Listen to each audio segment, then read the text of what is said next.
നിങ്ങൾക്കാണ്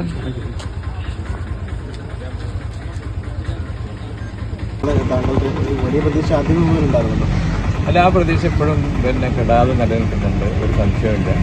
നല്ല ഭൂരിപക്ഷത്തിൽ ഞങ്ങൾ ഇവിടെ ജയിക്കും. കേരളത്തിൽ തന്നെ UDF അധികാരത്തിൽ വരും തന്നെയാണ് പ്രചാരണത്തിൻ്റെ അവസാന ഘട്ടത്തിലൊക്കെ ഒരുപാട് കാര്യങ്ങളൊക്കെ നടന്നായിരുന്നു. അത് വിശദീകരിച്ച് പറയുന്നില്ല. അതൊക്കെ ബാധിക്കുമോ? ജനതയെ ബാധിക്കുന്നു? അല്ല, പിന്നെ സ്വാഭാവികമായിട്ടും പിന്നെ ഇപ്പം വെള്ളപ്പൊക്കം ഉണ്ടായ കാര്യങ്ങൾ അങ്ങനെയൊക്കെയുള്ള കാര്യങ്ങളുണ്ടല്ലോ. അതൊക്കെ ജനങ്ങൾ ശരിക്കും മനസ്സിലാക്കുന്നുണ്ട്.